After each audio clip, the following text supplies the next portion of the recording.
kegiatan-kegiatan di webinar kali ini. Terus yang berikutnya juga kita akan ada lomba puisi, puisi untuk guru dan peserta didik. Mungkin untuk lomba puisi dan untuk guru dan peserta didik, insya Allah kita akan informasikan di grup, ya, di grup webinar. Ketika Bapak Ibu berminat, peserta didik Bapak Ibu yang ada di sekolah Bapak Ibu berminat, 3, silakan. 10, Kita 14, dari tingkat 17. SD, MI, SMP, MTS, dan SMA, dan aliyah, dan sekaligus untuk SMK juga sama. Mudah-mudahan Bapak Ibu bisa berpartisipasi bukan pada kegiatan webinar ini, tetapi juga pada kegiatan lomba puisi guru dan peserta didik. Tema pada kegiatan webinar HUT Guru 2023 ini adalah IGI DKI Jakarta bersinergi, bergerak, dan berinovasi dalam mewujudkan Merdeka Belajar. Mudah-mudahan kita bersinergi, kita bergerak dan berinovasi untuk pendidikan khususnya di Jakarta lebih baik lagi. Bapak Ibu sekalian, mungkin cukup itu dari saya. Mohon maaf mungkin kalau sinyalnya putus-putus. Kebetulan tadi saya coba di ruang makan berisik, akhirnya saya pindah ke kamar. Kebetulan saya berada di Bandung pada hari ini. Mudah-mudahan sinyalnya juga tidak putus-putusan ya. Mudah-mudahan. Terakhir mungkin ada satu pantun lagi dari saya. Ikan hiu di atas papan. Cakep. Papan terbuat dari kayu. Terima kasih kami ucapkan atas kehadiran di webinar sesi 1 ini. Terima kasih. Assalamualaikum warahmatullahi wabarakatuh. Waalaikumsalam warahmatullahi wabarakatuh. Terima kasih Pak Jamaluddin yang sudah memberikan sambutannya. Kita lanjutkan saja.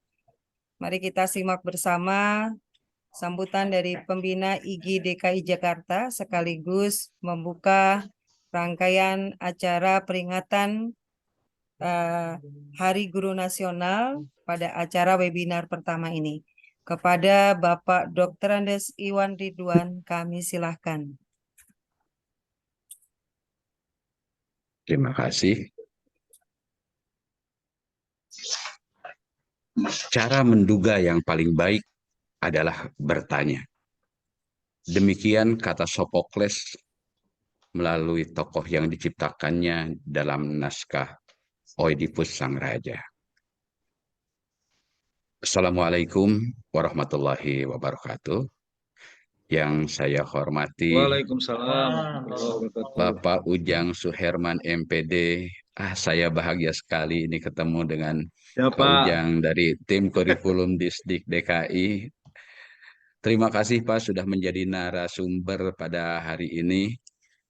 Kemudian yang saya hormati Bapak Haji Jamaluddin MPD sebagai Ketua IGI DKI Jakarta beserta jajaran pengurus lainnya.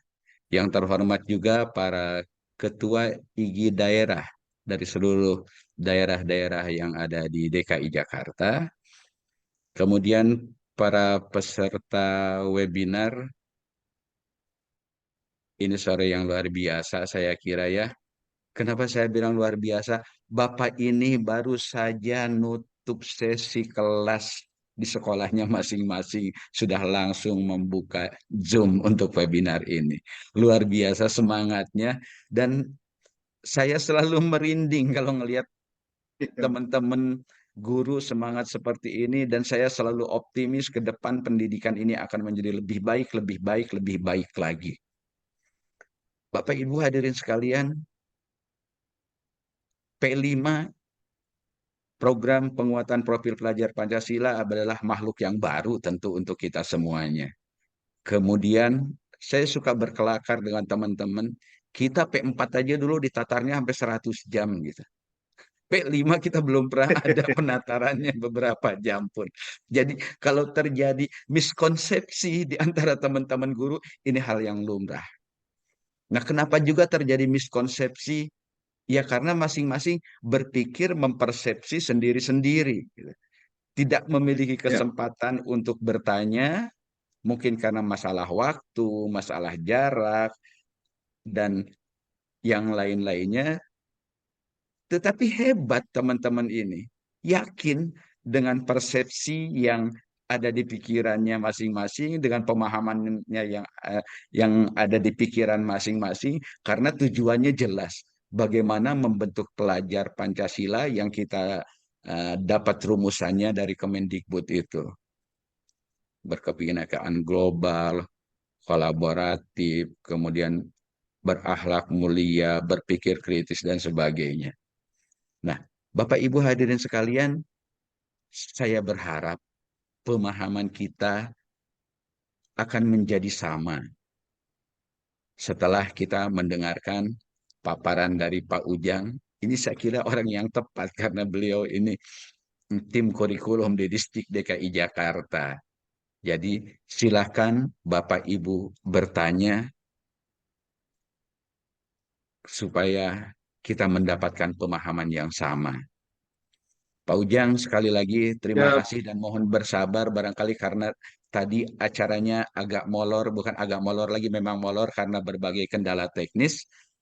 Dan Bapak Ibu hadirin sekalian, dengan mengucap syukur kepada Allah bahwa kegiatan ini dapat dilaksanakan dengan baik, kemudian dengan mengharap ridho Allah juga, semoga apa yang kita terima dan apa yang kita usahakan hari ini menjadi ladang ibadah buat kita semuanya.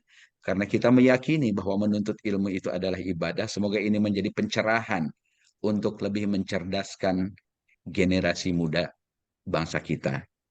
Kalau kita bilang generasi muda, sebetulnya kita bukan berbicara hal yang besar. Karena anak-anak didik kita itu adalah tetangga kita, saudara kita, anak-anaknya teman kita. Jadi sebetulnya ketika kita bicara berpendidikan, kita sedang berbicara tentang diri kita, tentang keluarga kita. Baik, Bapak Ibu, dengan mengucap Bismillahirrahmanirrahim, mohon izin Pak Ujang, Pak Jamal, Ya, Pak. seri kegiatan peringatan Hari Guru Nasional tahun 2023 yang diselenggarakan oleh IGI Jakarta yang maraton mulai dari hari ini setiap minggu sampai dengan tanggal 24 November dengan ini dibuka. Terima kasih. Billahi taufik wal hidayah wal afu minkum. Wassalamualaikum warahmatullahi wabarakatuh. Waalaikumsalam warahmatullahi wabarakatuh. Waalaikumsalam warahmatullahi wabarakatuh. Terima kasih Pak Iwan yang sudah membuka rangkaian acara peringatan Hari Guru Nasional pada webinar perdana yang diselenggarakan oleh IGI Wilayah DKI Jakarta dengan tema Miskonsepsi Implementasi P5. Baiklah Bapak dan Ibu yang berbahagia, agar acara pada hari ini berjalan dengan baik dan lancar, saatnya kita bersama-sama menengadahkan kedua tangan kita untuk membaca doa yang akan dipimpin oleh Bapak Lahmudin. Kami silakan. Oke, teman-teman, kita berdoa buat agama dan kepercayaan masing-masing, dan juga semoga apa yang kita perbuat pada hari ini juga dapat ridha Allah Subhanahu wa Ta'ala, dan juga semua untuk guru-guru di Jakarta, DKI Jakarta maupun seluruh Indonesia, mudah-mudahan menjadi amal kebaikan buat guru-guru semua. Kita baca surat Al-Fatihah, Al-Haziniyah, wa kulli niyatin salah wa ila hadratin Nabi. Al-Fatihah.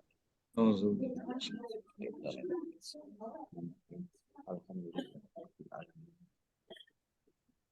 Ya, ya pasti.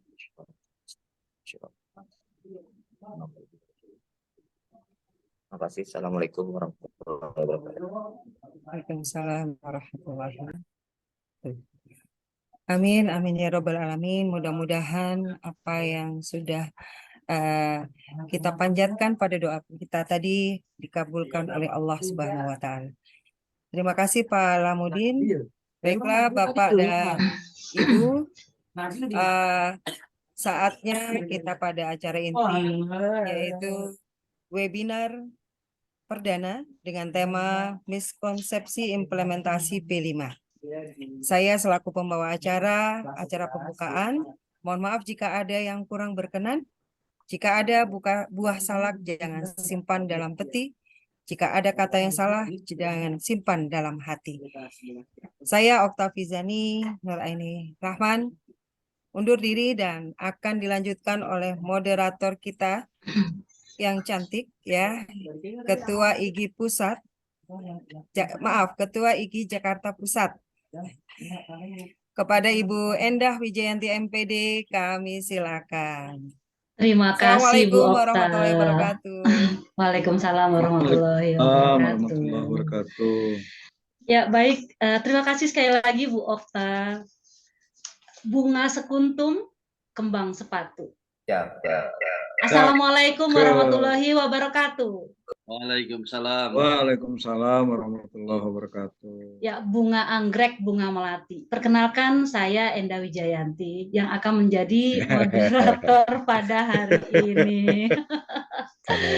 Salam jumpa kembali ya Pak Ujang Suherman selaku tim Bu. kurikulum Dinas Pendidikan DKI Jakarta, Bapak Iwan Ridwan, ketemu lagi Pak di sini ya Pak ya. Alhamdulillah, Bu Endah. Alhamdulillah. Bapak Jamaludin selaku Ketua IGI DKI Jakarta, Ibu Okta, dan tanpa mengurangi penghormatan, mohon izin tidak menyebutkan satu persatu kepada para peserta webinar. Selamat sore, salam bahagia untuk kita semua. Hari ini senang sekali ya, karena kita udah melihat Pak Ujang Suherman dengan wajahnya yang berseri-seri. Sepertinya akan banyak nih ya informasi yang akan diberikan nih Pak Ujang.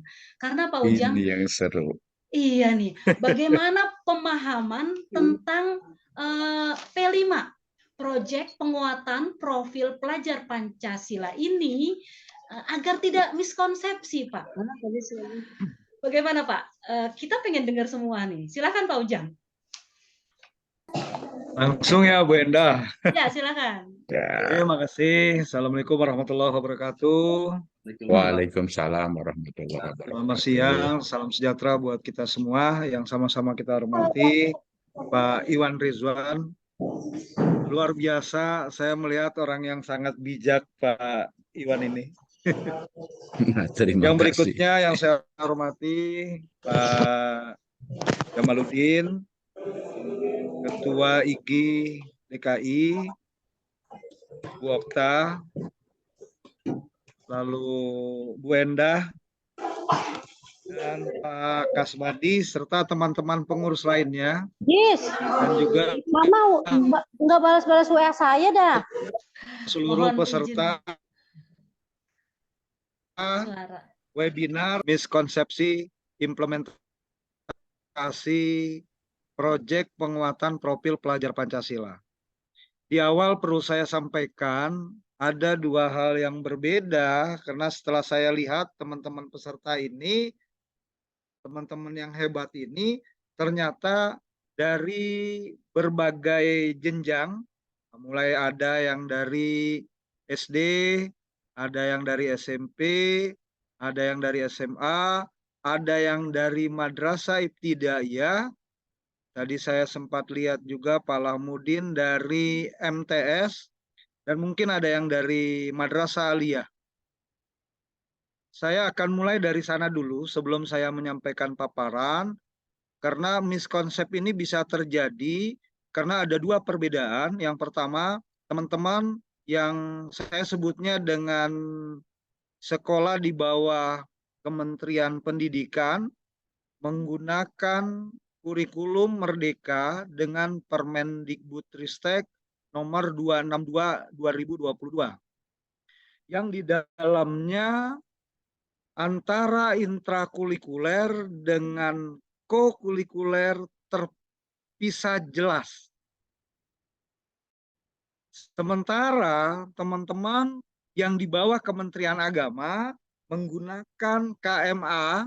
KMA itu Keputusan Menteri Agama nomor 347 tahun 2022 yang kita kenal dengan Pedoman implementasi kurikulum Merdeka, di dalam struktur kurikulumnya memang tidak terlihat. Artinya apa teman-teman?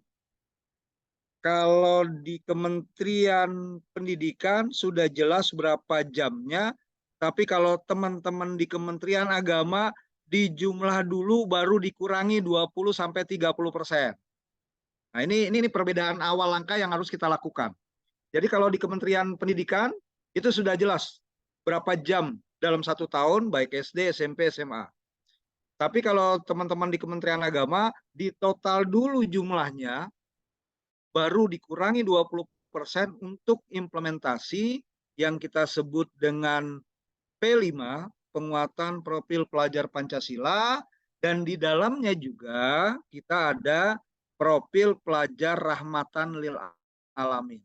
Nah, ini yang konsep awal harus disamakan persepsinya. Artinya begini sederhananya, yang di MI jangan ikut struktur kurikulumnya SD. Karena kita beda. Pedoman kita dalam mengimplementasikan P5 dan P2RA ini berbeda. Tapi isinya sama. Nanti pada tataran implementasi saya tidak akan membedakan. Jadi artinya di awal dulu saya sampaikan teman-teman yang dari pendidikan, dinas pendidikan atau Kementerian Pendidikan dan Kebudayaan sudah jelas berapa jumlahnya dalam tiap jenjang, dalam tiap kelas. Sementara teman-teman yang di Kementerian Agama dihitung dulu, baru dikurangi sendiri oleh satuan pendidikan. Jadi 20-30% jam untuk kokurikuler P5 dan P2RA itu diserahkan sepenuhnya kepada satuan pendidikan. Kata kuncinya adalah Bapak dan Ibu, memang harus sekolah memisahkan dulu atau mengurangi dari jumlah total 20-30% untuk jam mata pelajaran, jam kegiatan, proyek penguatan profil pelajar Pancasila atau profil pelajar rahmatan lil alamin. Mungkin di sini dulu teman-teman mengawali langkah kita yang berikutnya. Jadi secara struktur kita punya pedoman yang sedikit berbeda sehingga harus disamakan persepsi di awal ini. Demikian ya Bu Enda untuk awal kita melangkah lebih jauh. Yang kedua perlu juga saya sampaikan di awal agar miskonsepnya tidak berkembang lebih jauh, yaitu saya melihat bagaimana peran guru mata pelajaran yang di awal keluarnya dengan kita kenal dengan teman-teman dari sekolah penggerak mengimplementasikan P5 ini masih terintegrasi dengan MAPEL. Jadi kalau pola pikir kita masih di tahun 2021, itu implementasi P5-nya adalah include di dalam mata pelajaran. Sehingga ini yang membawa miss berkepanjangan nih. Nggak lagi lihat pedoman yang terbaru, gitu ya. Apalagi kita curhatnya berdasarkan pengalaman atau kalimat yang baik, berbagi praktik baik. Nah, berbagi praktik baik oleh teman-teman pelaksana sekolah penggerak itu punya pedoman yang berbeda dengan keputusan Menteri 262 tahun 2022. Ini yang kalau mereka pada berhenti di situ, maka kecenderungannya adalah P5 include dalam setiap mapel. Maka di mata pelajaran nanti akan bingung memisahkan P5 dengan project based learning-nya setiap mapel. Nah, ini konsep yang saya katakan kalau mereka terus berlanjut dengan pemikiran awal, inilah yang terjadi miskonsep secara umum. Itu, Bu Enda, boleh saya lanjut ya, izin teman-teman. Ya, silakan, saya Pak. sudah menyiapkan paparan atau oke, saya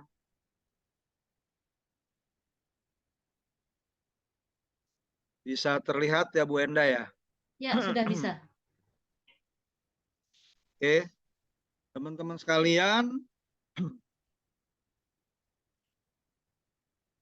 Oke, jadi saya tidak mengangkat miskonsepnya, tapi bagaimana implementasi proyek penguatan profil pelajar Pancasila yang ada pada saat ini di satuan pendidikan kita masing-masing.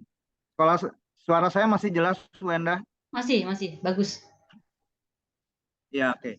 Siap, lanjut ya. Saya mulai dari pertanyaan pemantik.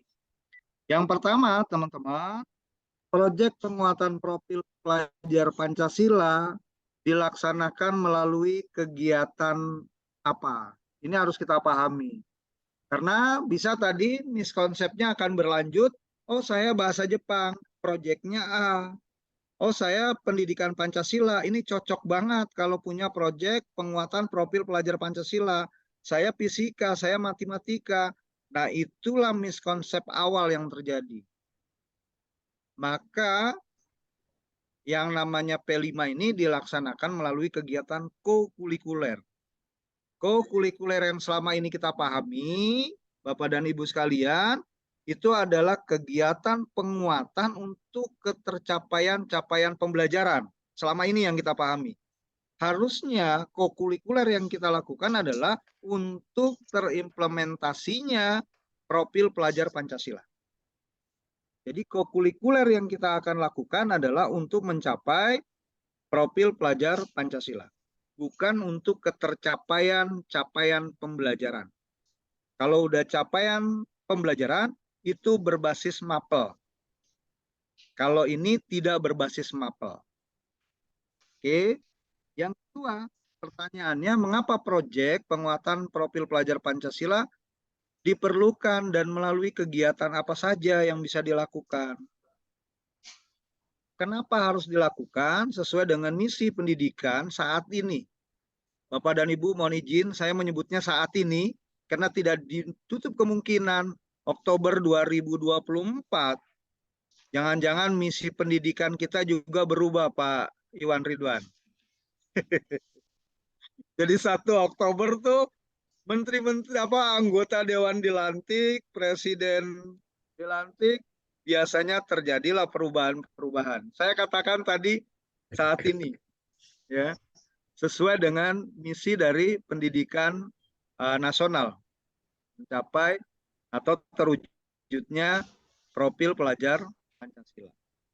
Yang ketiga, bagaimana tahapan perencanaan? Nah, teman-teman, misi ini juga berkembang nih. Bahasa saya sederhana, udah pokoknya jalan. Yang penting ada proyek. Nah, gimana tahapan perencanaannya? Lewat tuh semua. Ada nggak modul proyeknya? Jangan-jangan nggak ada. Bahasa saya sejalan-jalannya tuh. Nah, ini yang menambah miskonsepnya dari implementasi P5 itu sendiri. Bagaimana cara proyek agar berjalan dengan baik? Tentunya kita akan punya yang diawali dengan tahapan perencanaan. Mulai dari terbentuknya tim, setelah tim terbentuk kita juga harus menyusun yang namanya langkah-langkah kerja kita sampai kepada tersusunnya modul dan dilakukannya asesmen.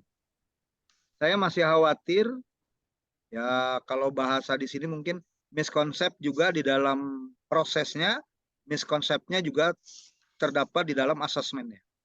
Seakan-akan cukup di puncak, cukup di selebrasi, itulah penilaian. Padahal asesmennya harus dilakukan sepanjang proses. Bahwa selebrasi itu atau menampilkan hasil karya hanya bagian kecil dari sebuah proses yang kita sebut dengan proyek penguatan profil pelajar Pancasila atau kalau di madrasah kita tambahkan dengan profil pelajar rahmatan lil alamin. Yang bagian akhir, Bapak dan Ibu sekalian, bagaimana mendokumentasikan hasil proyek. Jadi bagian akhir hasil proyek itu nanti hasilnya akan kita lihat tergantung dari pilihan peserta didik. Maka saya juga sampaikan bahwa teman-teman yang namanya penguatan profil pelajar Pancasila dalam implementasinya pasti terjadi yang kita sebut dengan diferensiasi. Artinya macam-macam gitu.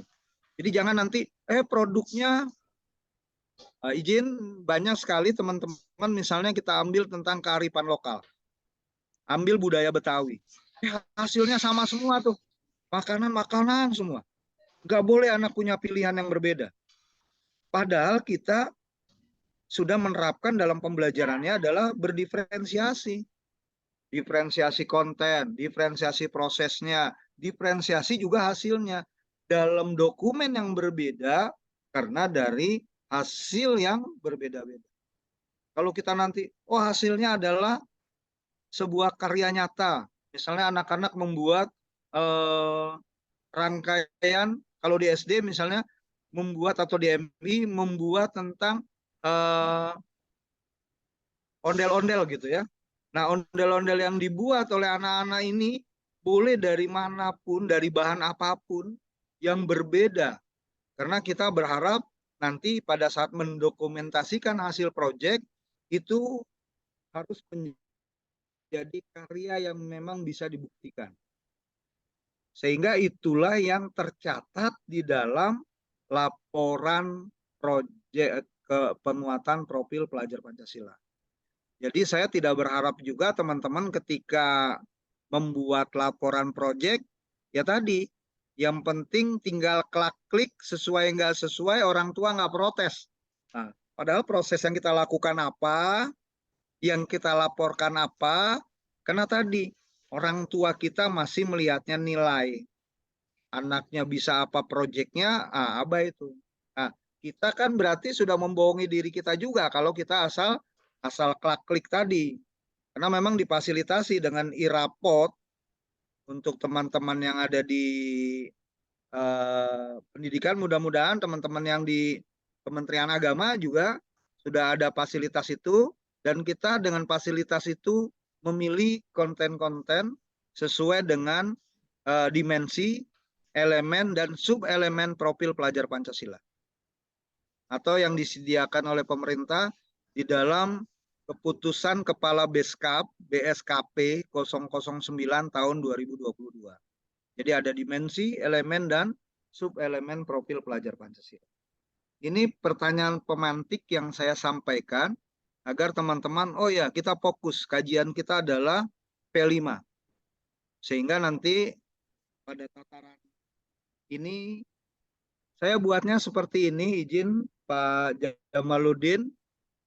Jadi karena Pak Kasmadinya, pokoknya itu aja yang kenyataan gimana seharusnya bagaimana gitu. Jadi saya lebih banyak, bukan miskonsep ya, sebenarnya adalah lebih cenderung refleksi sama teman-teman. Jadi kalau kemarin belum tepat, yuk besok kita lebih tepat. Yuk kita kembali ke jalan yang benar gitu. Saya mulai dari yang pertama. P5 belum sesuai dengan regulasi. Regulasinya apa? Teman-teman baca. Keputusan Kepala Beskap 009 tahun 2022, yaitu tentang dimensi, elemen, dan sub-elemen profil pelajar Pancasila. Ini harus benar-benar teman-teman bisa pahami. Yang kedua adalah sesuai dengan konsepnya atau teorinya, di mana profil pelajar Pancasila adalah karakter dan kemampuan yang dibangun dalam keseharian dan kehidupan dalam diri setiap individu peserta didik melalui budaya satuan pendidikan, pembelajaran intrakurikuler, proyek penguatan profil pelajar Pancasila, dan ekstra. Artinya intra, ko, dan ekstra merupakan satu kesatuan secara utuh, bukan masing-masing berjalan sendiri. Apa tuh yang bersatu? Yaitu menghasilkan karakter peserta didik. Artinya jangan sampai lepas. Tadi kalau saya contohkan, kearifan lokal bikinnya budaya masyarakat Jakarta, tapi tidak menyentuh karakternya. Dia cuma bilang, Bu, aku udah bisa nari, Bu, aku udah bisa bikin kuliner, namanya bir peletok gitu, bikin dodol gitu. Tapi dia nggak tahu karakter apa yang dia dapat dari hasil proyek penguatan profil pelajar Pancasila. Nah, berdasarkan implementasi, Bapak dan Ibu sekalian, banyak sekali kegiatan kita ini cenderungnya adalah expo, selebrasi gitu, atau mungkin puncak karya. Padahal sesungguhnya proyek itu adalah serangkaian kegiatan untuk mencapai sebuah tujuan tertentu. Tujuan yang mana? Kita misi terbesar, yaitu profil pelajar Pancasila. Sehingga proyek didesain agar peserta didik dapat melakukan investigasi. Tolong yang SMA, yang madrasah aliyah, ini jadikan garis besar nih, investigasi, memecahkan masalah dan mengambil keputusan. Sehingga Bapak dan Ibu sekalian, kalau SD tentunya investigasi yang sangat sederhana. SMP lebih kompleks lagi. SMA lebih kompleks lagi. Bukan dia dinyatakan Anda cari ini, kerjakan ini, buat ini. Bukan itu. Ini tataran implementasi. Kita masih banyak melakukan miskonsep ini. Itu yang pertama. Coba kita renungkan. Selama ini jangan-jangan termasuk kita sudah nyodori doang anak-anak. Nah, kamu kerjakan ini. Tapi dia tidak pernah melakukan investigasi. Mungkin bahasanya lebih jelas kita melakukan sebuah penelitian sederhana. Lalu yang berikutnya, kalau kita lihat ini teman-teman, mudah-mudahan pembelajaran berbasis proyeknya sudah terimplementasi dengan baik. Kalau guru tidak pernah mengajarkan dalam pembelajaran sehari-harinya dengan pembelajaran berbasis proyek, maka proyek penguatan profil pelajar Pancasilanya pasti tidak akan berjalan baik. Kita harus tahu mulai dari menentukan proyek, menyusun rencana, membuat jadwal, melaksanakan monitoring, menguji dan memberikan umpan balik sampai kepada evaluasi dan refleksi. Maka pertanyaan saya, teman-teman, ketika melaksanakan P5, sudahkah berbasis seperti ini? Kalau belum, ayo kita kembali. Sama halnya dengan pembelajaran berbasis proyek. Gitu. Ada pula teman-teman yang kita sebut dengan pembelajaran berbasis masalah. Ini juga bisa kita jadikan dasar dalam penyelenggaraan kegiatan P5. Mulai dari masalah, lalu pengetahuan, sumber, sampai solusi. Ini menjadi siklus juga yang bisa dilakukan di dalam kegiatan proyek. Atau dalam pembelajaran holistik dan integratif. Ini konsep yang diajarkan oleh Pak Ki Hajar Dewantara. Di sana dia menyebutnya rasa, karsa, cipta, dan karya. Atau olah rasa, olah karsa, olah hati, dan olahraga. 4 olah ini dijadikan satu dalam proses implementasi P5. Tapi langkah-langkahnya sekali lagi, bahasa saya bukan asal jalan, tapi benar-benar dilaksanakan secara holistik dan integratif. Terakhir adalah pembelajaran yang berpusat pada peserta didik. Kalau kita tanya, oh udah pembelajaran saya berbasis berpusat pada peserta didik. Tapi ketika kita lihat langkah ini nggak dilakukan nih, monitoring, penyesuaian, perencanaan, dan melibatkan. Jadi bagaimana guru tahu tentang peserta didik yang belajar dengan dia, bagaimana guru dapat merespon kebutuhan peserta didik, lalu perencanaan, pengetahuan, kompetensi, keterampilan yang harus dan perlu dimiliki, sampai kepada pelibatan, yaitu bagaimana materi belajar secara pedagogik dan menggunakan teknologi. Artinya 4 model ini hanya memberikan asupan kepada teman-teman pada saat pelaksanaan penguatan profil pelajar Pancasila. Nah, budaya ini harus muncul nih di dalam profil pelajar Pancasila. Saya masih terdengar bagus? Masih, Pak. Aman. Halo? Ya, Pak, Suara masih, saya Pak. masih terdengar? Masih ya? Bagus, Pak, bagus. Kita mencoba di proyek penguatan profil Masih agak pelajar putus-putus. Pancasila, terbuka. Oke. senang mempelajari hal baru, lalu kolaboratif. Ketika P5 terjadi nggak anak itu memiliki berpikir secara terbuka. Ini kita bisa lihat nih, kegiatan kita selama ini apakah mampu memunculkan itu. Pembelajaran yang inovatif, memberikan budaya yang sangat kontra itu yang terjadi,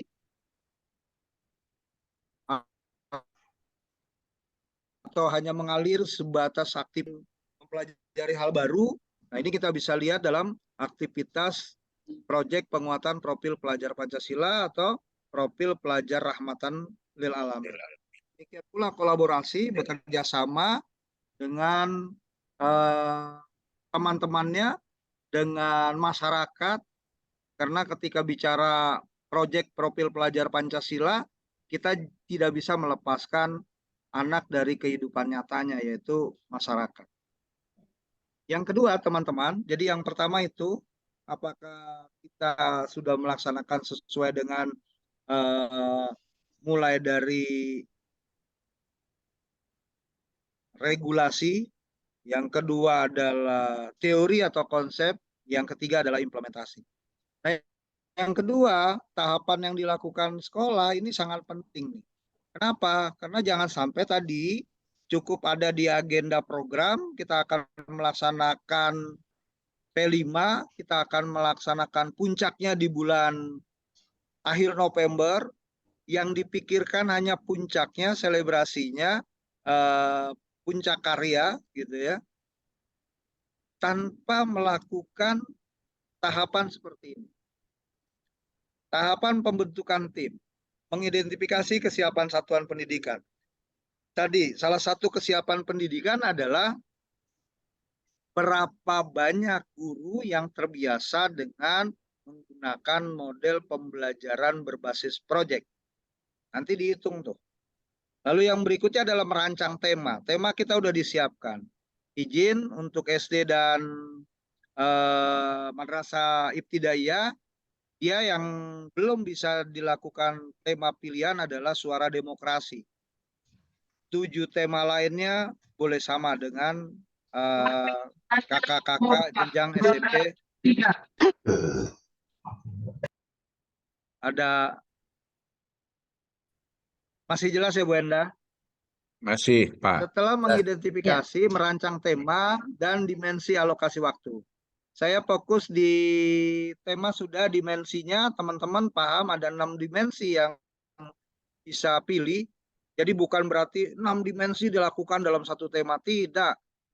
Yang sangat dekat dengan tema yang Ibu pilih, yang Bapak pilih. Nah, dari tema, mohon izin, tema diturunkan menjadi subtopik atau subtema.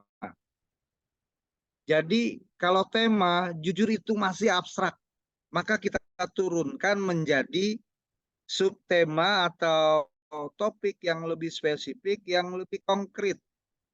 Jadi kalau tema sekali lagi misalnya apa? Kearifan lokal, abstrak. Kewirausahaan, abstrak.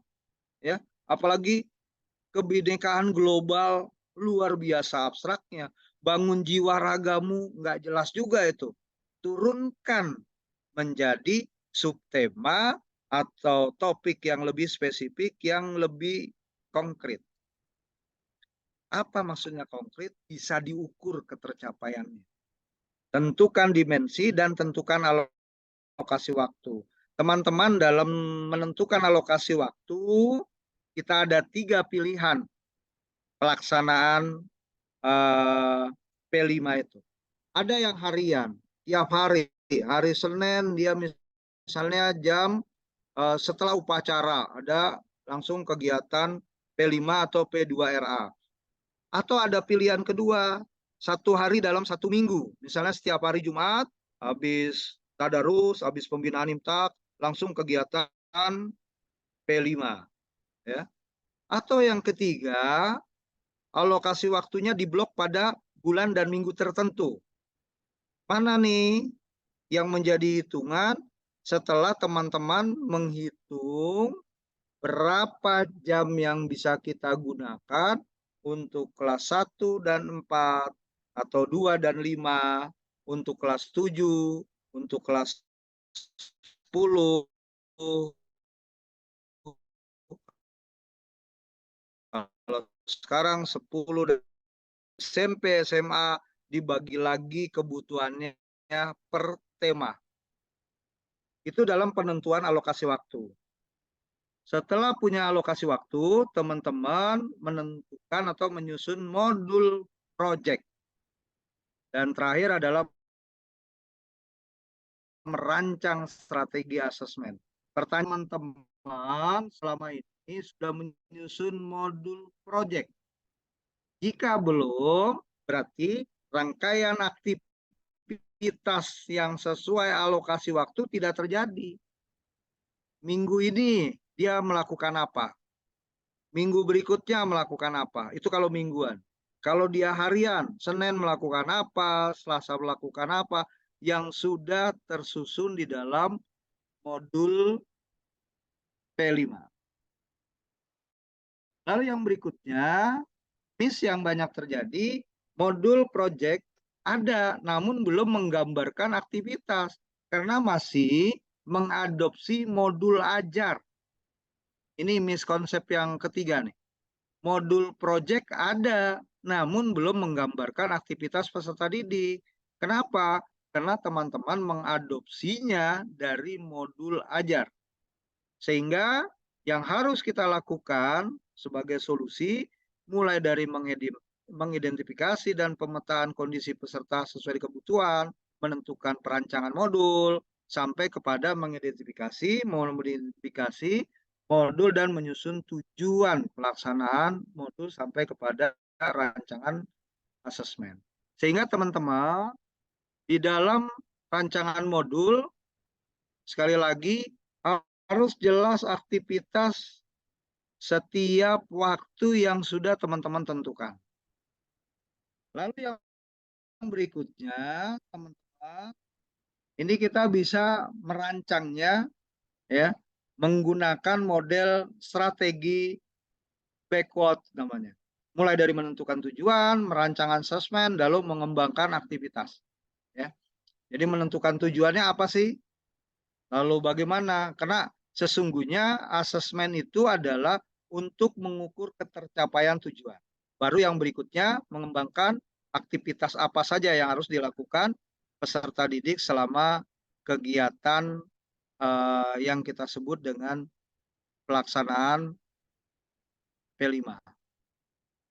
Bapak dan Ibu sekalian, saya berharap P5 ini tidak lepas dari yang disebut dengan pembelajaran abad 21. Kenapa? Ini bukan hanya sekedar sekedar jalan, tetapi di pembelajaran abad 21 teman-teman sudah sangat paham bahwa dunia kerja menuntut perubahan kompetensi, kemampuan berpikir kritis, memecahkan masalah, dan berkolaborasi.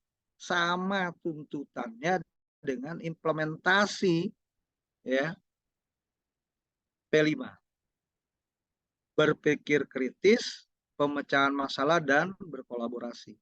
Jadi kalau selama ini kita sudah sesuai dengan harapan dari P5, sesungguhnya kita sudah memberikan pembelajaran anak-anak sesuai dengan pembelajaran abad 21. Ini ya macam-macam tuntutan yang harus kita sediakan buat anak-anak kita di pembelajaran abad 21. Saya fokus ada yaitu project yang disebut dengan project based learning Jepang yang mampu mengimplementasikan pembelajaran abad 21. Kalau kita sudah melakukan project sesuai dengan alurnya, maka kita sudah melaksanakan project dengan benar. Di mana yang saya garis bawahi adalah bahwa pelaksanaan project harus berdasarkan pendekatan berbasis riset. Kalau tadi dalam regulasi disebut melakukan investigasi. Sama nih berbasis riset. Artinya apa yang kita lakukan harus sesuai dengan tataran teori tataran, regulasi, dan mampu kita implementasikan secara baik. Ini Bapak dan Ibu sekalian, ya bagaimana yang bisa kita lakukan membangun pemahaman peserta didik dalam mengimplementasikan pembelajaran abad 21 dan tataran implementasi pembelajaran berbasis proyek. Sehingga alurnya seperti apa? Minimal banget dicontohkan, Kementerian mengeluarkan buku namanya Panduan Proyek Penguatan Profil Pelajar Pancasila. Salah satu contoh mulai dari tahapan mengenal, kontekstualisasi, aksi, refleksi, dan tindak lanjut. Pertanyaan sederhana, proyek yang teman-teman lakukan sudah belum menggunakan tahap ini? Pilihan satu ya, mengenal, kontekstualisasi, aksi, refleksi, dan tindak lanjut. Yang kedua adalah modelnya menggunakan mengamati, mendefinisikan, menggagas, memilih, dan merefleksi. Yuk kita ingat-ingat di modul kita, ada nggak nih langkah-langkah alur aktivitas proyek? Kalau belum, berarti memang harus ada yang kita lakukan perbaikan. Atau pilihan ketiga, temukan, bayangkan, lakukan, dan bagikan. Ini kesempatan teman-teman untuk memilih. Jadi nggak ada bahasanya begini, pokoknya langkah-langkahnya begini, kalau nggak begini salah. Tidak. Teman-teman boleh pilih yang manapun. Ya, mau langkah gitu ya. Sehingga kita melihat misi yang keempat, proyek bukan hanya selebrasi, puncak karya, panen karya, ekspos atau pameran. Tapi proyek harus yang saya usulkan. Ada tahap pertama, fasilitator memaparkan topik. Jadi guru bukan ngasih tugas doang. Fasilitatornya tiap kelas kalau di SMA atau tiap jenjang ya, di SD, di Sanawiyah, SMP, harus benar-benar memberikan paparan topik mana, tujuannya apa, lalu memberikan motivasi buat anak. Jadi bukan hanya anak, ini budaya Betawi, kamu bikin bir peletok, sampai rumah yang bikin maknya juga nggak bisa. Akhirnya apa? Dia pada beli tuh, besok dipamerin di sekolahan, gitu. Akhirnya apa? Nggak dapat yang namanya membentuk karakter cinta terhadap budaya Betawi. Tahap 2, peserta didik mengidentifikasi masalah-masalah atau pertanyaan yang terkait dengan topik yang akan dikaji. Mohon dengan sangat nih teman-teman yang level SMA harusnya melakukan langkah-langkah ini. SMA itu harus mengeksplorasi dirinya. Bahasa saya jangan disajikan barang jadi, tapi sebuah masalah yang anak diminta untuk mencari solusi terhadap masalah yang ditawarkan. Sehingga pasti akan tidak terjadi semua kelompok sama, semua kelas sama gitu. Karena dia diberikan kebebasan gitu ya. Lalu ketiga adalah teman-teman kelompok membuat rencana proyek. Tahap keempat, kelompok membuat proyek karya dengan memahami konsep dan prinsip yang terkait, tema dan topik yang lebih spesifik. Terakhir adalah hasilnya kita pamerkan sebagai bukti karya. Karena pameran itu yang kita minta adalah anak dan semua orang bangga terhadap hasil karya anak-anak itu. Ini yang harus kita pegang. Teman-teman, yang kelima, pilihan tema. Dasar memilih tema berdasarkan tema-tema yang ditawarkan. Saya berharap tadi mulai SMP temanya sudah ada, tapi topiknya bisa berbeda-beda. Tentukan dimensi sesuai dengan visi dan misi sekolah. Jadi bukan asal memilih tema, memilih dimensi. Tahap kesiapan sekolah, kesesuaian dengan kalender nasional. Oh ini hari bumi misalnya. Oh berarti kehidupan yang berkelanjutan nih. Apa? Sampah. Oh apa? Kertas gitu. Ada satu contoh kemarin baru selesai di salah satu sekolah di Rawamangun.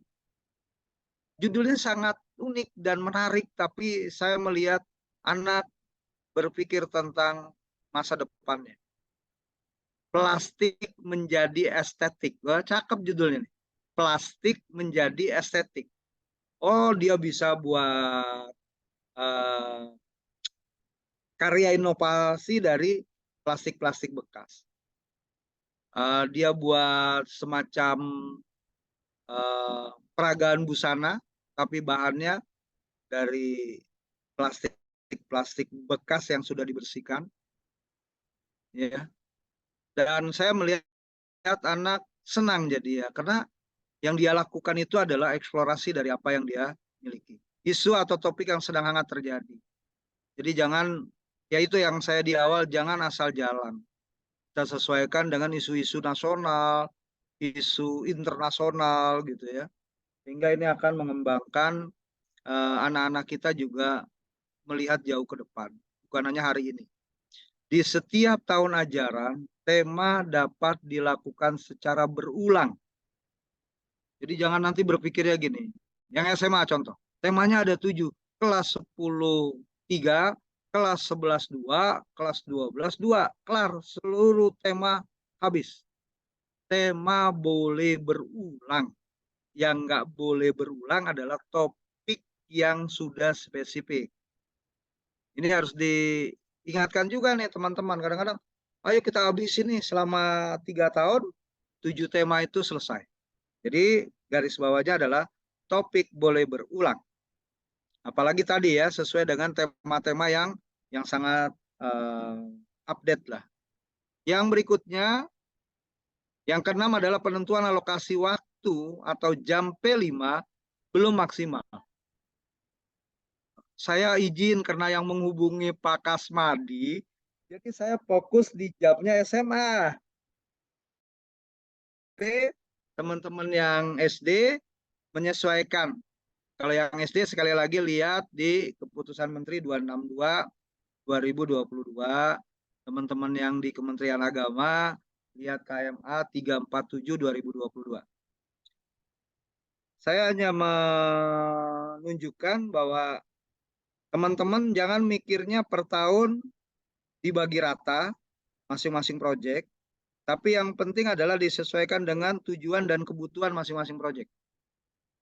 Jadi misalnya saya contohkan di SMA kelas 10, kita dalam semester itu berarti punya 243. 243 itu, oh semester 1 saya mau 2 proyek. Jadi jangan nanti dibagi per semester, yang satu 243-nya 2 proyek, yang satunya 1 proyek.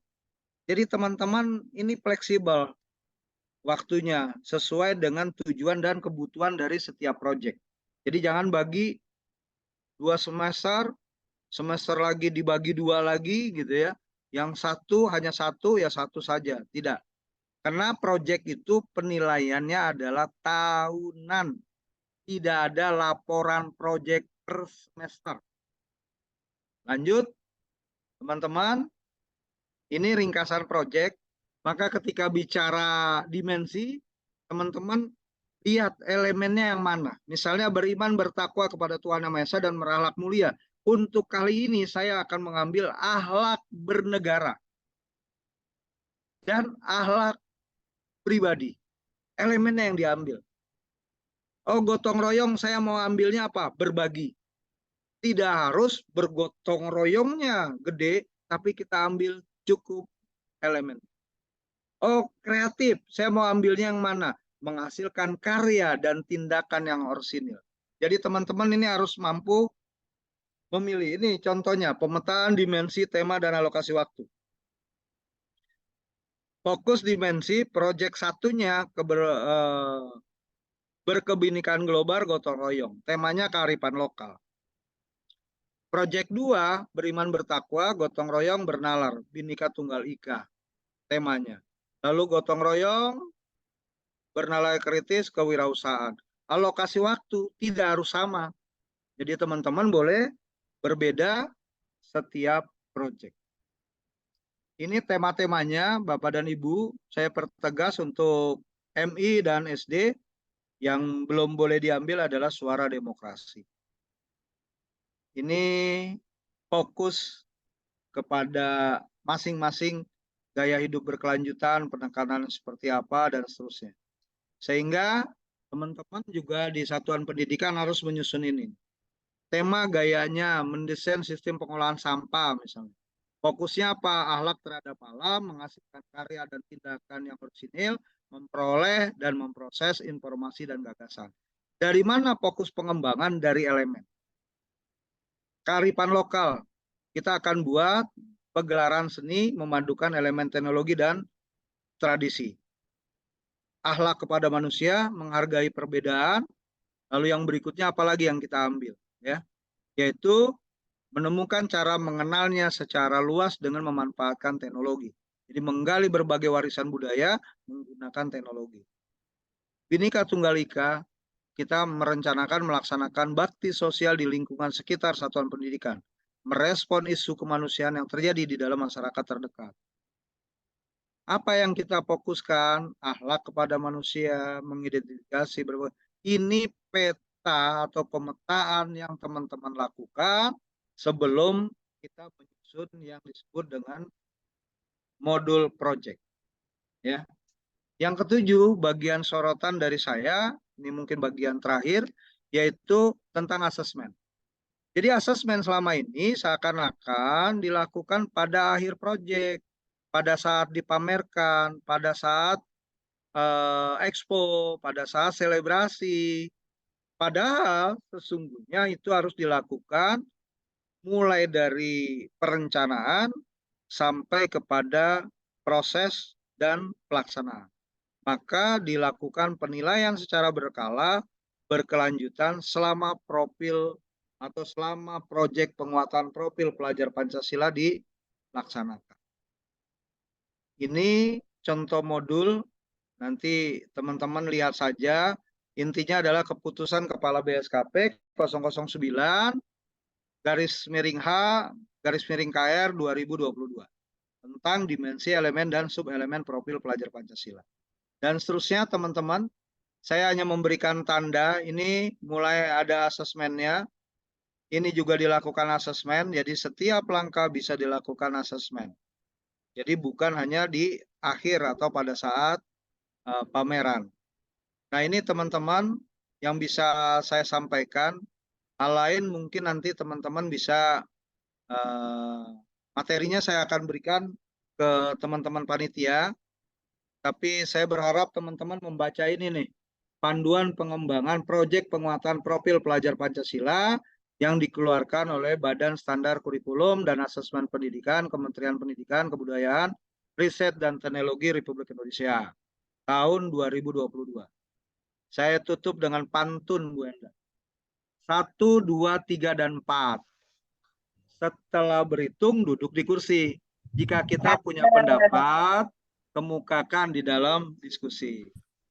Pantun terakhir, membuat kotak dari papan jati, papan yang basah dikeringkan, sesama teman saling menghormati, walaupun kita berbeda pandangan. Terima kasih. Saya tutup. Wabillahi taufiq wal hidayah. Wassalamualaikum warahmatullahi wabarakatuh. Waalaikumsalam warahmatullahi wabarakatuh. Terima kasih Pak Ujang. Sepertinya nih yang tadi dipaparkan daging semua nih. Keren ya. Namun demikian mungkin masih ada yang ingin ditanyakan oleh teman-teman yang ada di sini. Boleh silahkan. Belum ada yang angkat tangan. Kalau ada yang, ya mungkin ada yang angkat tangan. Bu Alima kayaknya. Oh, Bu Alima. Ya. TM 18. Ya, silakan. Terima kasih Pak, Masya Allah. Terima kasih pencerahannya. Cuma memang karena baru tahun ini saya pakai IKM, jadi masih beraba-raba Pak. Mohon maaf. Bismillahirrahmanirrahim. Assalamualaikum warahmatullahi wabarakatuh. Waalaikumsalam. Pak Ujang, saya mau tanya, sebenarnya dalam program P5 itu, dalam satu semester yang diharapkan itu, yang bisa dihasilkan itu berapa proyek ya Pak ya? Artinya ketika yang apa? Izin Bu Alima SD ya? SD ya? Iya, saya SD Pak. ketika panen raya itu jadi sebetulnya berapa proyek yang diharapkan, yang disarankan begitu Pak. Nah kemudian kan pada tema daur ulang kalau nggak hilap ya saya lupa. Itu kan ada yang katanya kehidupan berkelanjutan itu kehidupan temanya itu. berkelanjutan yang barang bekas yang tidak Ya. bernilai kemudian memiliki ya. nilai jual gitu ya Pak ya. Ya. Nah, pada dimensi itu Pak, apa memang hasil-hasil karya anak itu memang dipamerkan kemudian dijual oleh teman-teman sebayanya apa gimana tuh Pak? Demikian. Ya. Terima kasih Pak. Assalamualaikum. Ya, Waalaikumsalam waalaikumsalam. warahmatullahi wabarakatuh. Silakan Pak Ujang, ada 2 Oke. pertanyaan nih ya. Silakan. Bu Alima, yang Ibu lakukan sudah baik, namun harus sesuai dengan aturan. Karena kalau saya bilang nggak baik, wah ini apalagi mesti saya lakukan. Sudah melakukan itu baik, Bu. Apalagi tadi meraba-raba, gitu ya. Ternyata setelah diraba, pas. Pertama, berapa proyek sih? Bu, cukup 2. 2 dari tema yang sama, boleh tema yang berbeda. Kalau tadi tentang daur ulang, pasti itu dari namanya kehidupan berkelanjutan. Ambil tema itu, ngelola dari sampah, dari yang tidak terpakai, menjadi daur ulang. Jual itu bukan target. Targetnya adalah proses anak mulai tahu barang tidak terpakai, lalu proses digunakan untuk jadi apa. Proses itulah yang Ibu Alima nilai. Puncak karya, selebrasi, itu hanya sebuah lahan penghargaan buat siswa. Nah, jangan salah nih, kita kebanyakan selebrasinya saat penilaian. Itu hanya penghargaan, pameran itu hanya penghargaan, bahwa anak merasa bangga karyanya dipamerkan. Iya. Jadi itu bukan menjadi satu-satunya nilai. Apalagi tadi, kalau jelek nggak laku, nggak dijual, nggak dinilai, ya jangan. Prosesnya, Bu. Iya. Proses dari anak, ya, dibuat, anak itu menentukan, oh aku mau bikin dari misalnya botol aqua. Botol aqua dibuat, dirangkai jadi vas bunga, gitu kan? Atau jadi tempat lampu hias, atau jadi lampu tidur, ya. Silakan anak kembangkan. Tapi dinilainya adalah prosesnya. Waktu dia berbuat seperti apa, kerjasamanya, tanggung jawabnya, ya, menghargainya terhadap teman. Nah, disitulah proses. Kenapa? Bahwa yang namanya P5 ini adalah untuk tumbuh karakter yang sesuai dengan profil pelajar Pancasila. Itu Bu Alima. Yang berikutnya, mohon dipahami, dimensi proyek penguatan profil pelajar Pancasila itu dimensinya hanya 6. Ini kita kadang-kadang keliru antara dimensi sama tema. Dimensi itu ketuhanan, ketakwaan, keimanan terhadap Tuhan Yang Maha Esa dan akhlak mulia. Kebinekaan global. Gotong royong, kreatif. Terus apa lagi? Kritis. Dan yang terakhir mandiri. Jadi jangan salah nih, ini dimensi profil pelajar Pancasila. Ada lagi yang 7, tapi SD bolehnya baru 6, seperti suara demokrasi, kearifan lokal, lalu kewirausahaan, gitu ya. Bangun jiwa ragaku, itu namanya tema. Nah, teman-teman, tadi saya udah baca dokumennya, mohon baca keputusan Kepala BSKP, Badan Standar Kurikulum Asesmen dan Pembelajaran Kementerian Pendidikan nomor 009 tahun 2022, yaitu tentang dimensi, elemen, dan subelemen. Jadi artinya jangan sampai sekolah memahaminya apa sih? berantakan gitu ya, antara dimensi, elemen, subelemen sama tema gitu ya. Jadi berantakan. Nah, kalau berantakan kita bingung jadi, termasuk nilainya bingung. Ntar Iya, yang laku nilainya jadi tinggi, yang kagak laku nggak dinilai, jadi salah. Jadi sekali lagi puncak karya itu adalah sebuah penghargaan gitu ya. Ih, seneng dipamerin. Nah, udah apapun hasilnya itu adalah penghargaan kita kepada anak-anak. Cukup 2 Bu, jangan banyak-banyak proyeknya. Iya, Dan saya termasuk Kak. Iya, itu juga saya 2 sih termasuk Pak. dapat Iya. pengaduan nih, pengaduan dari orang tua. Pak, kurikulum Merdeka itu ternyata kurikulum high cost. Loh, kenapa high cost? Itu anak saya tiap bulan project keluar duit mulu. Iya, Nah, ini enggak yang sih harus Pak. kita 2 hindari. kok, saya juga cuma mungkin Ya, ada arahan yang 2 satu apa dilaporkannya lebih. di akhir tahun ajaran. Ya, Iya, iya, ya iya. Bu Alima. Oke, Baik, terima sukses Bu kasih Alima. Pak. Ya, sama. Ya, jadi Lanjut Bu Enda. banyak sekali ya Pak ya yang jadi miskonsepsi banyak. Kadang-kadang gini, kita tuh melihat ya pas selebrasi itu justru disitulah Dinilai. ya yang dinilai, ada penilaian di situ. Iya, Jadi iya. diharuskan ada sehingga siswa-siswa juga banyak keluaran uang ya, pengeluaran uang yang membuat orang tua geleng-geleng kepala nih. Mungkin ada lagi pertanyaan yang bisa diajukan, sepertinya sebentar ya, kalau saya melihat dari chat ya. chat. Terima kasih Pak Ujang, ini ucapan-ucapan ya. Pertanyaannya mana? Oke, mungkin ada yang ingin bertanya, boleh angkat tangan. Apakah sudah ada yang melihat angkat tangan? Iya. Atau nggak bisa angkat tangan, silakan. Masih ada kesempatan ini supaya tidak terlalu berlama-lama. Silakan, Bapak dan Ibu. Langsung saja. Bu Enda sekalian Pak mayoritas ya. Mayoritas minta materi ya. Materinya Ya, saya ya. kirim kemana ini? Nanti kirim ke Pak Kasmadi saja ya. Oke, siap. Iya, jadi kalau materinya itu memang sebaiknya Materi kita udah saya dapat. kirim dah. Tapi Pak gini Pak Kasmadi Ujang, betul. Tapi gini, dengan bertemu hari ini itu merupakan sesuatu yang berharga sekali. Kita langsung ketemu apa yang dijelaskan langsung sepertinya bisa dipahami ya. Ya, mungkin ada siapa nih yang mau bertanya nih? Saya. Ya, salah. Boleh. Kayaknya udah haus informasi nih. Kelihatan Pak Iwan. Boleh, silakan Pak Iwan. Pak Ujang, terima kasih sekali Siap. materinya. Ya, lebih cerah nih Pak Ujang. Siap. Nah, Bangga, terus Pak Iwan. ini kan proyek ini berarti P5 ini tidak bisa dilakukan oleh guru secara individual, begitu ya Pak Ujang Betul. ya?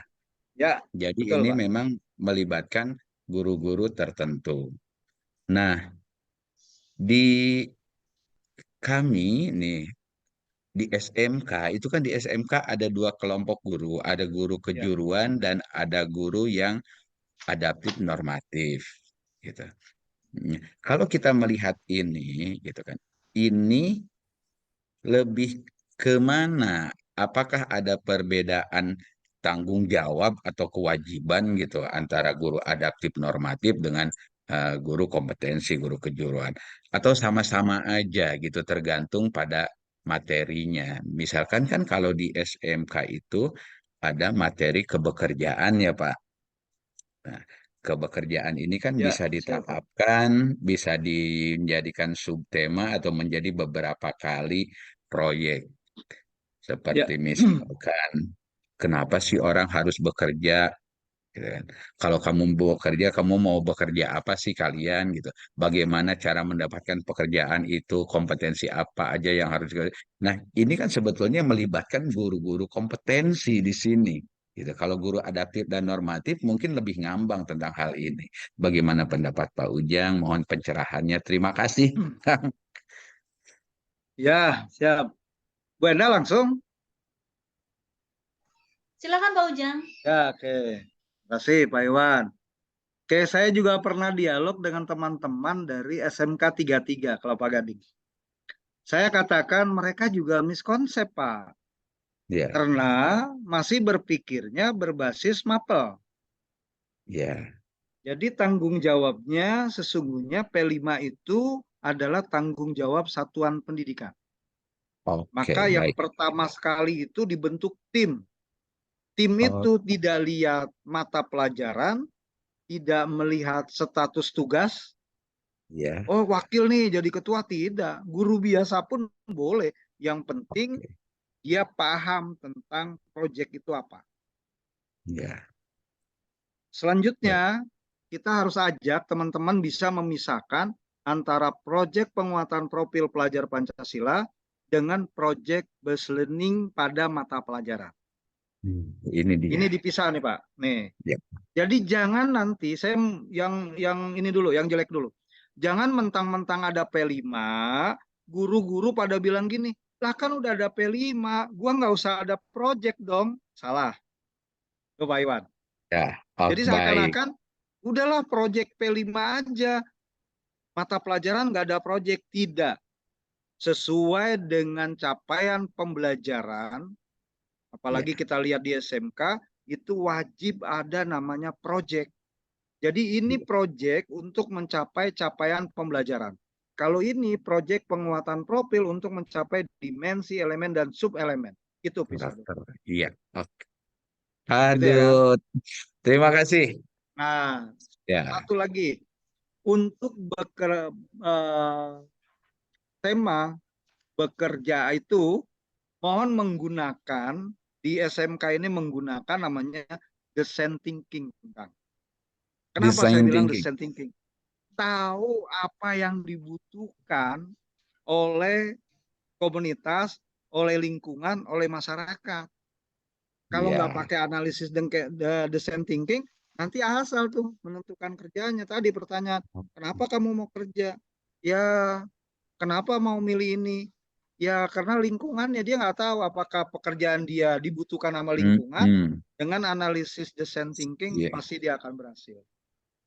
Oke. Gitu ya, Kang Iwan. Siap. Siap, hatur nuhun. Terima kasih. Ya, luar Sudah biasa. puas, Bu Pak Enda. Iwan sudah puas? Itu Ya, Bu Enda sementara ada. lebih tercerahkan nih, walaupun udah mendung di sini, tapi makin terang. Terima Ya. kasih Pak Ya, Ujang. Masih ada ada Bu Dwi. Bu Dwi Wahyuni ya. Silakan Bu Dwi. Assalamualaikum warahmatullahi wabarakatuh. Waalaikumsalam.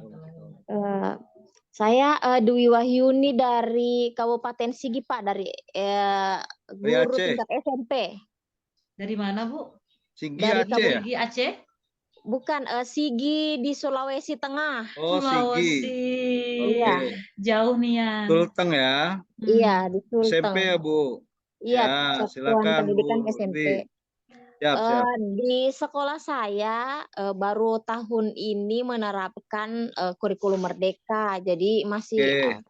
pertama kali menjalankan yang namanya proyek P5. Kami banyak mengalami kendala karena banyak teman-teman dan juga kepala sekolah yang mengalami miskonsepsi. Ya. Jadi ketika saya selaku diberikan tugas sebagai koordinator P5, jadi saya membaca juga panduan membuat proyek P5 itu, tetapi kadangkala beda persepsi dengan kepala sekolah. Jadi kepala sekolah itu yang kadangkala yang mengintervensi menentukan tim guru yang menjadi fasilitator di tiap kelas. Jadi ada guru-guru yang tidak menerapkan kurikulum merdeka, karena kurikulum merdeka di sekolah kami baru di kelas 7. Jadi ada beberapa guru yang mengajar di kurikulum 2013 itu ikut ditarik dimasukkan dalam tim fasilitator P5. Sedangkan yang saya pahami yang menjadi tim fasilitator di P5 itu hanya guru-guru yang di kelas 7 yang menerapkan kurikulum itu karena sudah masuk pada beban mengajarnya yang misalkan pelajaran tiap pelajaran itu dipotong 1 jamnya untuk di P5. Jadi di situ kami bingung karena bagaimanapun juga kalau sudah pimpinan juga sudah miskonsepsi, kami sebagai guru akhirnya jalan sudah kadang kala sudah tidak sesuai dengan ketentuan, sesuai panduan. Kemudian pada saat menentukan tema lagi, temanya kami yang pertama ini mengenai gaya hidup berkelanjutan. Jadi topik yang kami ambil mengenai pengolahan sampah organik. Keputusannya sebelumnya malah kepala sekolah kami maunya satu tema itu sampai 3 topik. Jadi kami sempat debat karena bingung nanti bagaimana kalau 3 topik sekaligus, membuat rubrik penilaiannya bagaimana, terus alur kegiatannya itu bagaimana, sedangkan satu topik saja kami ini belum begitu paham bagaimana jalannya nanti. Itu yang kadang kala. Nah ini sudah mau selesai topik yang satu, tema 1 dengan topik yang daur ulang sampah organik. Masuk ke tema kedua lagi yang suara demokrasi, di situ lagi kebingungan kami.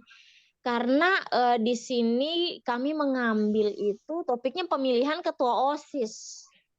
Terus ini kan yang melibatkan ada juga pengurus OSIS yang kelas 8, kelas 9, sedangkan untuk suara demokrasi nanti ini proyeknya kelas 7. Jadi nanti bagaimana ya Pak? Saya juga bingung.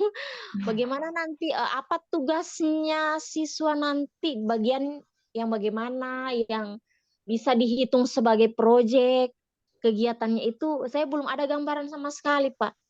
Karena yang saya khawatirkan nanti kepala sekolah untuk proyek P5 ini malah melibatkan kelas 8 dan 9 yang kurikulumnya 2013. Yang beda dengan kurikulum Merdeka yang kelas 7 ini. Jadi saya mohon petunjuknya apa yang harus saya lakukan untuk kegiatan proyek Suara Demokrasi ini nanti, apa nanti alur kegiatan untuk di kelas 7-nya, dan bagaimana nanti kalau misalkan ada beberapa kegiatan yang juga melibatkan kelas 8 dengan 9, misalkan karena ada pengurus OSIS juga di kelas 8 dengan 9, terus nanti apakah di kelas 7 nanti ini mereka ini belajar mengenai suara demokrasi, apakah sebatas sebagai panitia penyelenggara pemilihan ketua OSIS-nya atau seperti bagaimana Pak? Jadi itu yang saya mohon bantuannya untuk memberikan petunjuk atau gambaran agar saya tidak salah melangkah lagi untuk tema kedua ini nanti, karena tema pertama itu sudah cukup kacau di sekolah kami. Jadi seperti itu Pak. Terima kasih banyak Pak. Assalamualaikum. Waalaikumsalam. Pak Ujang ini senyum-senyum nih jadinya udah bisa membayangkan ya. Aduh kayaknya bebannya berat banget ya. Luar biasa ya.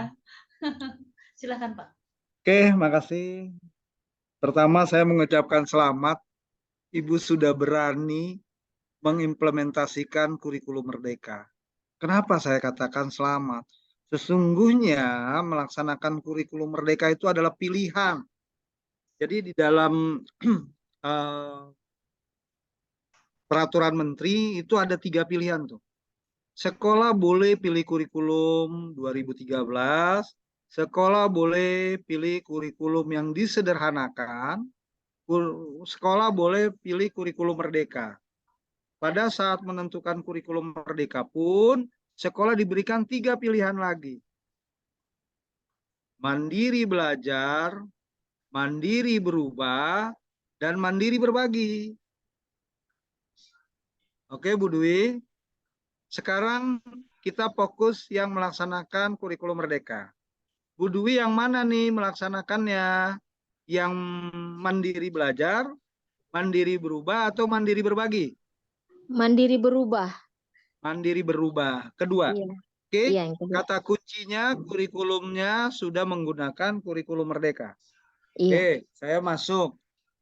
Ketika itu menjadi sebuah pilihan, jadi sebelum ditentukan sekolah ibu memilih mandiri berubah, ada namanya tahapan sekolah melalui kepala sekolah itu mengisi pilihan-pilihan, mengisi asesmen-asesmen sehingga keluar rekomendasi. Saya tidak menyalahkan nanti kepala sekolah yang isi siapa ya. Kalau sampai kepala sekolahnya miss konsepnya terlalu jauh, berarti waktu ngisi asesmen sehingga keluar rekomendasinya sekolah ibu mandiri berubah, berarti kepala sekolah tidak membaca utuh. Maaf ya Bu, itu yang pertama. Iya. Tapi ini sudah terjadi. Sudah terjadi dan apa yang harus dilakukan? Pertama, Ibu membentuk tim, lalu Ibu menjadi koordinator, anggotanya itu memang tidak harus yang mengajar di kelas 7. Ini, Oh iya. tidak harus. Tapi diharapkan orang yang paham, guru-guru yang pernah paling tidak melakukan sebuah pembelajaran proyek. Jadi bukan, izin, mohon maaf kalau bahasa saya salah, bukan yang disenangi kepala sekolah, tapi orang-orang yang mampu membimbing. Ini Bu, dia mau ngajar kelas 7, ngajar kelas 8, ngajar ke 9 juga boleh. Tapi orang yang paham menjadi fasilitator proyek penguatan profil pelajar Pancasila. Itu yang pertama. Jadi kalau ada teman Ibu yang kelas 8, kelas 9, nggak ngajar kelas 7, Pak, boleh. Tapi dia tahu dan paham. Gitu ya, Bu. Kalau belum tahu, belum paham, belajar sama-sama. Gitu. Itu yang pertama. Sehingga teman itu harus belajar regulasi, belajar konsepsi, dan belajar bagaimana mengimplementasi. Jadi ini tim nih tadi nih, Ibu bersama tim. Mohon izin berapa kelas Ibu punya? Kelas 7? 5. 5. Berarti paling tidak ada 7 orang lah menjadi tim Ibu ya. Iya. Nah, 7 orang ini harus belajar tuh regulasinya. Ibu jangan malas untuk share hal kecil tentang P5. Ini regulasinya teman-teman. Gitu. Ini konsepnya. Yuk kita implementasikan seperti ini gitu. Jadi gak usah merusak kebijakan kepala sekolah, tapi Ibu lebih cenderung memahami teman-teman sekerja Ibu. Iya. Oke ya. Lalu yang berikutnya, pilihan tema 1 sudah jalan. Gaya hidup berkelanjutan. Saya berharap penilaiannya ini kan disimpan nih. Tema 1 semester 1 disimpan. Gitu ya. Karena SMP ya 2. Udah, pokoknya dapat. Kalau tadi kepala sekolah maunya 3 tema, sebenarnya boleh, maunya 3 topik. 3 topik, sebenarnya boleh-boleh aja Bu. Karena sekali lagi tema itu masih abstrak. Contoh, gaya hidup berkelanjutan apa sih, gitu kan? Maka Ibu turunkan menjadi subtema tentang daur ulang organik. Iya, sampah Ada organik. nggak yang Ibu lihat di lingkungan Ibu selain sampah organik, ada nggak anorganik? Atau ada nggak yang lain? Gitu ya. Nah, itu boleh dijadikan subtema sehingga anak lebih leluasa untuk memilih. Oh iya. Kalau pilihan banyak subtopik atau topik yang lebih spesifik, itu sebenarnya bagus. Anak jadi lebih terbuka. Mau milih ini boleh, milih ini boleh. Jadi jangan gaya hidup berkelanjutan hanya tentang sampah organik. Gitu. Oh, boleh. Boleh ya Bu, boleh. Sehingga anak tadi punya keleluasaan, dalam bahasa ilmiahnya, mengeksplorasi diri terhadap kebutuhan lingkungannya. Jadi sampah organik atau sampah apa, mungkin dekat sungai Bu, nah, bagaimana menjaga kebersihan sungai dan sebagainya. Itu boleh-boleh aja. Ya. Tapi sekali lagi, benar-benar subtopiknya itu merupakan kasus-kasus atau masalah-masalah yang terjadi dalam kehidupan nyata. Iya. Dan itu terjangkau oleh siswa. Ini yang harus kita ingat juga. Jangan nggak terjangkau sama siswa gitu ya, kesian nanti siswa nggak dapat, susah untuk mendapatkan. Misalnya pengelolaan sampah keluarga, bisa nggak Iya. anak kita gitu, walaupun itu ada di lingkungannya. Atau kalau ada sungai, ya bagaimana membersihkan alur sungai dan sebagainya, itu boleh menjadi bagian dari gaya hidup berkelanjutan. Iya. Nah, masuk ke tema yang kedua, yaitu suara demokrasi. Iya. Ibu jangan berpikirnya hanya pemilihan OSIS. Di awal tadi, tolong tema ini disesuaikan dengan apa, isu global, isu internasional. Misalnya ya, oh sekarang kita nih rame, tapi saya memang kalau untuk kelas 7 berharap suara demokrasinya yang terjadi di lingkungannya boleh, Bu. Pemilihan RT, pemilihan ketua Karang Taruna, tidak harus pemilihan ketua OSIS. Oh gitu. Suara demokrasi, pemilihan RT di warga, dia mengamati itu bagaimana sistem pemilihannya, apa, dia jadikan laporan. Ini sampai jam berapa? Itu adalah hasil dari sebuah proyek penguatan profil pelajar Pancasila. Ya, pemilihan RT, pemilihan RW, ketua Karang Taruna, ketua masjid gitu ya.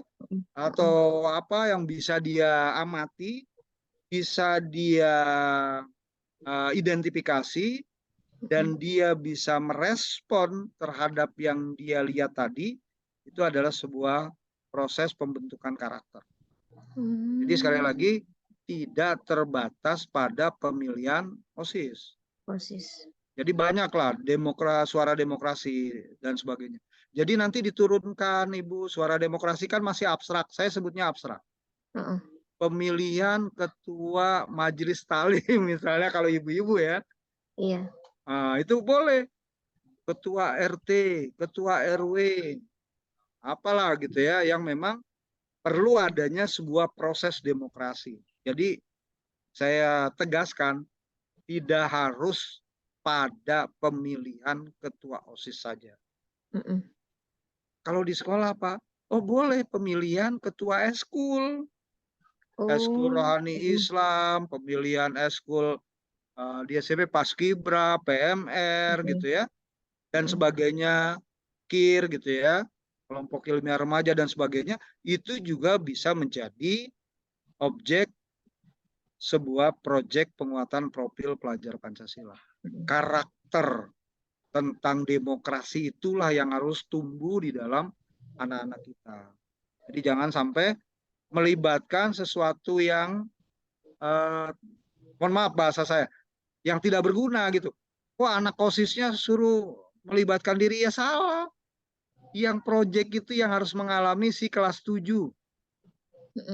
Gitu. Jadi jangan melibatkan yang kelas 9, kelas 8 seakan-akan gitu ya. Sehingga nanti sebuah demokrasi yang dikondisikan. Nah, jadi salah tuh. Jadi biarkan aja demokrasi yang nyata, yang dia hadapi dalam lingkungannya, dalam kehidupannya, maka bisa di sekolah, bisa di masyarakat, bisa di mana-mana. Oke gitu ya, Bu Dwi ya. Iya. Saya luar biasa nih, Ibu mau bertanya, sehingga nanti ajak teman-teman berdialog. Tadi 3, regulasinya kasih tahu, konsepnya kasih tahu, yuk implementasinya kasih tahu. Gitu ya Bu Dwi. Iya. Oke, selamat mencoba. Iya Pak, terima Udah kasih. kira-kira udah ini ya apa lebih jelas lagi ya dengan penjelasannya Pak Ujang, bagaimana ya, apa yang harus dilakukan, nanti langkah-langkahnya apa yang harus dibicarakan dengan kepala sekolah mungkin, tapi jangan emosi. Jangan Ya menjas kadang-kadang ya. iya menjas sih ya kepala sekolah marah lah digituin ya. Itulah dia ya. Di sini ada pertanyaan yang di chat sedikit lagi karena kita akan akhiri. Pak Ujang, ini penilaian tiap aktivasi itu bagaimana sih gitu. Terus ada lagi dari SMA ya dari SMA namanya Bu Rifa nih. Katanya yang terkait rapot P5 jenjang SMA ada contohnya nggak Pak? Nah, itu aja mungkin untuk yang terakhir Pak ya, silakan Pak. Jadi yang pertama untuk rapot ada contohnya. Jadi di SMA itu maksimal adalah 3. Nah nanti makanya teman-teman harus tahu dimensi yang diukurnya apa. elemennya apa, subelemennya apa. Karena nanti di rapot yang muncul itu tinggal dimensi, bahasa saya tinggal ngeklik gitu. Tinggal klik pilihan dimensi mana project 1. Tadi petanya udah saya tampilkan tuh. Petanya dimensi, elemen, dan subelemennya. Teman-teman tinggal ngeklik nanti. Lalu deskripsinya boleh menggunakan deskripsi yang ada di subelemen atau teman-teman membuat deskripsi sendiri. Boleh. Kalau yang bagus, buat sendiri. Karena kita tahu apa yang kita minta dan dilakukan siswa. Lalu yang kedua, apa yang kita ukur. Nah, kaitan dengan pertanyaan pertama, di mana mulai dari kita melakukan penilaian. Teman-teman, maka di dalam modul modul project itu jelas. Ketika teman-teman pertama menjelaskan topiknya apa, temanya apa, topiknya apa, tujuannya apa, itu dijelaskan. Lalu langkah yang kedua, anak-anak berdiskusi, menentukan. Ketika dia berdiskusi, teman-teman sudah bisa menilai dengan menggunakan rubrik penilaian. Siapa sih yang aktif dari kelompok A, dari kelompok B, kelompok C, sampai dia menemukan, Bu, aku topiknya ini. Bu, aku mau melaksanakannya begini. Karena bahasa pertama akan muncul konsultasi. Teman-teman fasilitator itu menjadi konsultan dalam proyek. Beda dengan teman-teman di kelas 7 atau di jenjang SD. Itu benar-benar kita bimbing. Tapi kalau di SMA, kita jadi teman dalam melaksanakan proyek. Biar dia mengeksplorasi diri. Gitu ya. Jadi kalau tadi, kapan kita nilainya? Pada saat proses dan hasil. Jadi selama proses, di mana dia diskusi, kita bisa lihat anak mana yang aktif, mana yang punya gagasan, mana yang cuma ganggu temennya. Kan? Kalau diskusi kan ada tuh modelnya ganggu, ya. Mana yang tidur aja gitu ya, suruh diskusi sama kita, cari topik dari tema yang sudah kita tentukan, dia malah tidur. Terus gimana rangkaian rencana kerja kamu? Dia juga nggak aktif. Nah, penilaian itu sudah teman-teman lakukan. Kalau ditanya ada nggak sih rubrik tertentu? Tidak. Saya ingin teman-teman mampu membuat sebuah rubrik yang memberikan gambar. Kata kuncinya adalah penilaian yang kita lakukan mampu kita pertanggungjawabkan. Pertanggungjawaban secara pribadi kita terhadap Tuhan, pertanggungjawabkan secara institusi kepada satuan pendidikan. Itu mungkin yang bisa saya tambahkan buat teman yang tadi. Nanti contohnya ada rapot ya. Kayaknya di paparan saya sebelumnya mungkin, karena saya berpikir ini kita cuma miskonsep, artinya sebenarnya udah jalan, cuma ada beberapa hal yang miss gitu ya, maka kita sampaikan. Nanti kalau butuh, saya sampaikan juga bagaimana model ya, model rapot SMA. Itu Bu Endah. Oh iya, kayaknya lengkap banget nih dapatnya ya. Udah ada contoh bagaimana rapot dengan P5 Pak Ujang akan memberikan pada kita. Bahagia banget beritanya nih sampai kita Saya semua. melalui Pak Kasmidi ya Bu Endah. Pak Kasmadi. Nanti saya sampaikan, Pak Kasmadi, sorry. Oke, kita udah banyak tahu ya, kita udah banyak mengerti, mulai memahami, tidak miskonsepsi lagi bagaimana P5 ini merupakan serangkaian kegiatan untuk tujuan tertentu ya. Jadi peserta didik ternyata bisa memecahkan masalah dan mengambil keputusan. Jadi dalam kokurikuler ini untuk terimplementasinya profil pelajar Pancasila ini harus ada tahapannya, tahapan perencanaannya, terbentuknya langkah kerja, terbentuk tim juga, tersusun modul, asesmennya seperti apa. Nah, asesmen itu dilakukan juga bisa di sepanjang proses pembelajaran ya. Ya, begitu mungkin tadi udah begitu jelas dijabarkan oleh Pak Ujang. Mudah-mudahan apa yang menjadi sesuatu pertanyaan dari diri kita sudah terselesaikan, sudah terjawab oleh jawaban dari Pak Ujang tadi. Maka dengan adanya pemaparan dari Pak Ujang membuat kita lebih melihat, oh ya seperti itu ternyata ya P5 ya. Atau yang tadi nggak mengerti jadi mengerti, atau yang samar-samar masih bayang-bayang sudah mulai terlihat, mulai clear ya, jelas ya. Begitu Pak Ujang, terima kasih banyak nih sudah memberi pencerahan pada kita semua. Karena waktunya juga sudah mendekati selesainya kegiatan ini, maka dengan demikian berakhirlah kegiatan ini. Saya Endah Wijayanti undur diri. Saya serahkan ke Bu Okta. Wabillahi taufiq wal hidayah. Wassalamualaikum warahmatullahi wabarakatuh. Bu Enda, saya tutup Waalaikumsalam ya, closing. warahmatullahi warahmatullahi wabarakatuh. Luar biasa. Boleh Bu Enda saya tutup ya? Oh Closing iya. dari saya. Oh ya, closing ya. Silakan Pak, closingnya. Closing Statement. dari saya, Ya. teman-teman, satu kalimat. Siapa yang berani mengajar, jangan pernah berhenti untuk belajar. Terima kasih. Wassalamualaikum warahmatullahi wabarakatuh. Waalaikumsalam warahmatullahi wabarakatuh. Terima kasih Pak Ujang. Ya, Ya, silakan Bu Okta. Pak Ujang. Silakan Bu Ya. Okta. Langsung aja kali Bu. Gitu ya. Mungkin Bu Okta sedang mengalami gangguan ya. Oke. Baiklah Bapak dan Ibu semua, kegiatan kita sepertinya sudah bisa diakhiri ya. Ada doa penutup atau langsung kita akhiri saja Pak Jamal? Akhiri saja Bu Enda. Akhiri saja. Baik. Dengan demikian kegiatan kita berakhir. Mudah-mudahan apa yang kita dapat hari ini membawa manfaat bagi kita semua. Atas nama ya kita semua, saya ucapkan terima kasih. Wabillahi taufiq wal hidayah. Wassalamualaikum warahmatullahi wabarakatuh. Waalaikumsalam warahmatullahi Ada wabarakatuh. foto bersama ya? Belum foto. Pak Kasmadi, ada foto Foto. bersama? Iya. Ya. Oke, Bu Okta sudah Foto dulu. silakan. On kamera. Yang foto siapa nih? Pak Kasmadi ya? Ya, saya. Ada kan? Sabar ya. Senyum yang lebar. Ya, slide kedua. Wah, udah slide 2. Oke. Saya ada di slide Terima berapa? kasih. Pak Jamal maunya di berapa? Pak Jamal slide 5, Pak. Oke, terima kasih Waduh, untuk Pak. semua yang ada di Iya. sini. Terima kasih. Yang terima kasih. Sama-sama. Sama-sama. Kabar teman-teman. batin. Oke, Pak Jamal, sukses, Pak. teman-teman IGI Terima kasih, Pak semuanya. Ujang. Terima Baik, kasih. teman-teman. Pak Iwan, Pak Kasih Jamal. semuanya. Sukses buat Terima semuanya ya. kasih. Makasih Bu Enda. Assalamualaikum. Izin saya pamit duluan. Langsung, saya juga pamit ya. Ya, Pak Ujang, terima Terima kasih. kasih. Mas Madi, Pak Iwan, Assalamualaikum pamit. warahmatullahi wabarakatuh. Waalaikumsalam Waalaikumsalam warahmatullahi warahmatullahi wabarakatuh. wabarakatuh. Terima kasih Salam semuanya. warahmatullahi wabarakatuh.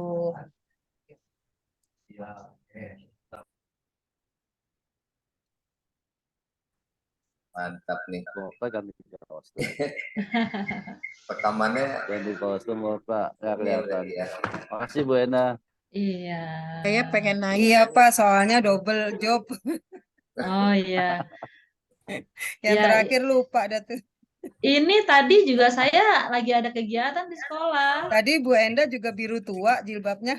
Iya, kegiatan di sekolah tadi kan kelihatan ya masih di sekolah, lagi di jalan, Iya.